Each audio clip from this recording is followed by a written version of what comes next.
At my celebration dinner, my sister collapsed from her chronic pain right as I announced my promotion. So I played the video I'd taken 20 minutes earlier, predicting her exact reaction. Before we begin, make sure to like and subscribe, and also drop a comment below. What's one life lesson you think everyone should learn before it's too late? Share your thoughts. Thanks. Let me take you back to the beginning. My little sister Jenna was born 2 months premature, came out bluer than a robin's egg, and spent the first 3 years of her life hooked up to tubes and machines at Children's Hospital of Philadelphia. Naturally, my parents were incredibly protective of her. They'd camp out by her bedside, buy every toy she pointed at, and demand I ditch hanging with friends to babysit her. At first, I thought this was right. She was my chronically ill baby sister, after all. But then Jenna got older, got healthier. She no longer needed oxygen tanks or feeding tubes and could live completely normally. However, by this point, she had learned that being sick got her whatever she wanted, whether that was material things or just sympathy and attention. It started with her headaches mysteriously returning whenever she had algebra homework. Mom and Dad would whisk the textbooks away, replacing them with Ben and Jerry's Chunky Monkey and Netflix privileges. By the time Jenna turned 11 and I was 16, she had perfected her act, and it really bothered me because her pain only struck during my shining moments. When I made varsity soccer at Lincoln High, she developed mysterious stomach cramps that required my parents to leave my first game early. When I got accepted to Penn State, she collapsed during my celebration dinner at Olive Garden, and we spent the night in the ER at Jefferson Hospital, where doctors found absolutely nothing wrong. The worst part was how she'd smirk at me when our parents weren't looking. She even practiced her pain faces in the bathroom mirror. I tried showing my parents once, but Jenna had already told them I was jealous of the attention she needed for her condition. My boyfriend Connor lasted 8 months before Jenna got to him. She created fake screenshots of text messages where I supposedly called her a faker and wished she would just disappear already. The breakup happened at Starbucks on Market Street. Connor slid his iPhone across the table, showing me the evidence Jenna had compiled. He said he couldn't be with someone who treated their sick sister so cruelly. Jenna texted me a selfie wearing the Eagles hoodie Connor had given me for Christmas. That was my breaking point. For 5 years, I had watched her steal everything that mattered to me, so I started watching her closely, way more closely than anyone ever had. And I noticed a pattern. Every single time Jenna was in pain, she always grabbed her right side. Whether it was her head, her stomach, her kidneys, always the right side. She always called specifically for Mom first, never Dad. She always rated her pain between 8 and 10 on that medical scale. And she always recovered in exactly 2 to 3 hours, which was just long enough to ruin whatever I had planned. Once I recognized this pattern, I developed my plan. And last Sunday, at our monthly family dinner, it went down better than I ever could have hoped for. We were having our usual gathering with all the aunts, uncles, and cousins at Grandma Betty's house in Germantown. About 20 people crowded around her massive oak dining table that had been in our family for generations. 20 minutes before dinner, I excused myself to the bathroom upstairs where I recorded a video on my phone. In that video, I explained that I was about to make a fake announcement about getting promoted at my job at the marketing firm downtown. I predicted exactly how Jenna would react. She would wait for the applause to die down, then grab her right side and whimper for Mom. She would rate her pain as an 8, 9, or 10.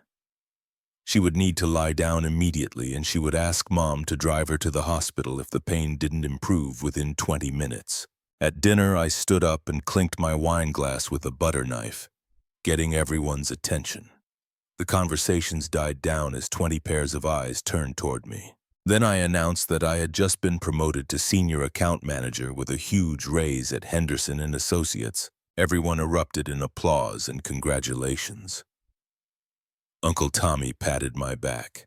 My cousins Brittany and Ashley hugged me tight, and Mom had actual tears of pride sparkling in her eyes. The sound of clapping echoed through Grandma's dining room, mixed with congratulations and jokes about how I could finally afford to move out of my studio apartment. Uncle Tommy made a crack about me becoming the rich niece of the family while Grandma was already planning out loud how I could help her with her prescription costs. I kept the smile plastered on my face, waving and thanking everyone, but my eyes were laser-focused on Jenna. She was sitting at the far end of the long table between my cousin Derek and Aunt Susan, absent-mindedly pushing around the mashed potatoes on her plate. For just a moment, she almost seemed genuinely happy for me. Almost. But I knew her too well. I saw the exact instant something shifted in her expression. It was subtle, as it always was. A small contraction around her eyes, a slight stiffening of her shoulders. She looked around the table, noticing how all attention was focused on me, how people were genuinely excited about my achievement, how I was absolutely glowing. And then it began. First, Jenna stopped eating. She let her fork drop onto her plate with a soft clink that only a few people nearby noticed. Aunt Susan asked if she was okay, but Jenna just shook her head with that forced smile, one of those she used when she wanted to appear brave despite overwhelming pain. I continued talking with Uncle Tommy about the details of my promotion, lying shamelessly about responsibilities I didn't have and a salary that didn't exist. But part of me was counting down. 3, 2, 1. Like a Swiss watch, she brought her hand to the right side of her abdomen. The first moan was almost inaudible, a low sigh that mixed with the noise of conversations. But Jenna knew exactly how to project her voice so it seemed like she was trying to hide something, when really she wanted everyone to hear. My cousin Derek, who was sitting beside her, stopped mid-sentence in his story about his new job at the fire department. "Jenna, everything okay there?" he asked, leaning toward her with concern. "It's nothing," she murmured, but loud enough for at least half the table to hear. Her voice had that specific tone, brave, but with a hint of vulnerability that always melted people's hearts. "Just a little pain," she added softly. And so began the show I had watched so many times before. Aunt Susan immediately turned completely toward Jenna, forgetting her conversation with Grandpa Joe about the Eagles' chances this season. "What kind of pain, sweetie? Where does it hurt?" Jenna curved slightly in her chair, a perfect performance calculated to the millimeter. Not too dramatic, because that would seem fake, just enough to show real discomfort. It's here on the right side," she said, pressing her hand against her body. It came out of nowhere. I watched the change happen in real time. Conversations began to lower in volume. Glances gradually turned toward Jenna. My promotion, which minutes ago was the center of attention, began to fade into the background, replaced by the automatic family concern that always surrounded my sister. Mom, who had been beside me laughing at Uncle Carlos's story about his disastrous fishing trip, suddenly stopped mid-laugh. That expression I knew so well began to take over her face, the maternal panic that Jenna knew how to invoke with surgical precision. "Jenna, what happened, honey?" Mom was already halfway up from her chair, her napkin falling to the hardwood floor. Jenna raised her eyes, always to Mom first, never to Dad. I had noticed this pattern years ago. "Mom, it's hurting quite a bit," she whispered, her voice trembling just the right amount. Not too much, not too little. Enough to sound genuine, but not so much that it seemed theatrical. Dad, as always, went into problem-solving mode. "What kind of pain? Cramping, burning, sharp?" "It's a dull ache," Jenna answered, closing her eyes as if concentrating to describe it accurately. "But really intense, and it's getting worse." Grandma Betty crossed herself. Uncle Tommy frowned with worry. My cousin Ashley was already asking if anyone had Advil in their purse. The attention of the entire room had completely shifted from me to Jenna, like water spiraling down a drain. I kept smiling, kept participating in the speculation about what could be causing Jenna's pain. But inside, I was fascinated watching the machine work. It was like watching a conductor directing an orchestra. Each moan, each expression of pain, each word chosen to get exactly the desired reaction. On a scale of 1 to 10, Dad asked, already grabbing the Honda keys from the sideboard near the table. This question had become a sacred ritual in our family over the years. Jenna paused for a moment as if she were really evaluating the intensity of the pain. Another brilliant touch. If she answered immediately, it might seem rehearsed. It's an 8, she said finally, her voice coming out weaker. Maybe a 9. Of course it was. It was never less than 8, never a 10. That would be too dramatic, too obvious, always between 8 and 9, enough to be alarming, but not so much that it would raise suspicions. I watched the entire family dynamic reorganize around Jenna's pain. Aunt Susan began telling everyone about when she had kidney stones. Grandma murmured about how the poor girl had suffered so much since she was little. My cousin Derek was already suggesting maybe it was appendicitis. My promotion had become a distant memory in less than 5 minutes. Jenna curved a little more, bringing her second hand to support the first. "Mom, I think I need to lie down," she whispered, but loud enough for everyone to hear. And then she did that thing that always made me want to scream. She looked directly at me for just a second, when she was sure no one else was looking, and she smiled. A small smile, almost imperceptible, but it was there.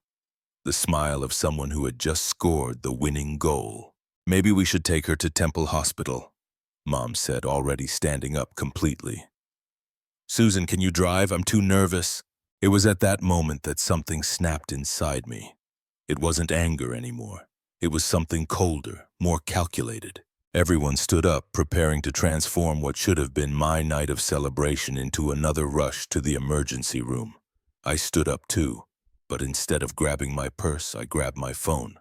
"Wait," I said, my voice coming out calmer than I felt. "Before we go running to the hospital, there's something you all need to see." Jenna looked at me, and for the first time I detected something different in her expression. A hint of suspicion, maybe even fear. But she was too committed to the performance to stop now. "Carla, this isn't the time for this," she said, her voice still weak and suffering. "I'm in a lot of pain." "I know exactly how much pain you're feeling," I replied, unlocking my phone. "And I know exactly when it's going to pass." Aunt Susan frowned. "Carla, what do you mean by that?" I held the phone in the air, my finger hovering over the play button. "I recorded a video 20 minutes ago. You're all going to want to watch this." Jenna went completely still. Her hand was still pressed to her right side. Her expression still showed pain, but something had changed. It was as if she realized the ground was moving under her feet, but didn't know exactly why. "What video?" Mom asked, still torn between concern for Jenna and curiosity about what I was doing. I looked directly at Jenna, seeing the exact moment she understood that something was terribly wrong. Her eyes widened slightly, but she couldn't abandon the act now, not in front of the whole family. "A video that's going to explain a lot," I said and pressed play. My voice came out clear and firm from the phone speaker. "It's 6:40 p.m. on Sunday. In 20 minutes, I'm going to make a false announcement about a promotion at work during family dinner. When I do this, Jenna will wait for the applause to finish. Then she'll grab the right side of her body and call for Mom. She'll rate the pain as 8 or 9. She'll ask to lie down, and if she follows her pattern, she'll suggest going to the hospital in exactly 15 minutes. The silence in the room was so dense I could hear the tick-tock of Grandma's grandfather clock. All eyes turned to Jenna, who had become completely frozen, her hand still glued to her right side as if it had been super-glued there. "She always holds the right side," my recorded voice continued mercilessly. "No matter what type of pain it is, head, stomach, kidney, always the right side, always calls specifically for Mom first, and she always recovers in 2 to 3 hours, just enough time to ruin any important moment of mine." Grandma Betty was the first to find her voice. "Jenna, is this true?" Jenna tried to recover, but I could see the panic growing in her eyes. I don't know what Carla is talking about," she stammered, trying to return to the suffering tone. "I'm really in pain. Don't you believe me?" "I'm not done yet," I said, pausing the first video. That was just the appetizer. I navigated to the next folder on my phone, a collection I had been meticulously compiling over the past few months. Do you want to see what really happened at my high school graduation? Carla, stop this, Jenna whispered, but her voice had lost all that theatrical fragility. Now it sounded sharp, almost threatening. I played the next video. It was security camera footage from Lincoln High that I'd gotten through my friend Jake, who worked in the IT department. The grainy image showed Jenna in the side hallway near the water fountains 5 minutes before the ceremony began. She was completely alone, checking her phone. Then suddenly she put the phone away, looked around to make sure no one was watching, and started practicing. There, alone in that hallway, my sister was rehearsing expressions of pain. She frowned, brought her hand to her chest, made different grimaces using the reflection in the glass trophy case. She was literally rehearsing which expression would be most convincing. My God, Aunt Susan murmured, her hand flying to cover her mouth. Wait, there's more, I said, moving to the next file. Remember when Connor broke up with me? When he said I was cruel to my sick sister? Jenna went pale. Carla, don't! These are the original messages she sent to Connor, pretending to be me. I showed the screenshots I had managed to recover from her phone's cloud backup. Another favor from my tech-savvy friend Jake. Look at the dates and times. She waited for me to leave the house to use my laptop and create fake social media accounts. The messages were vicious, saying horrible things about Jenna that I would never think, let alone write. But they were written in my style, with slang.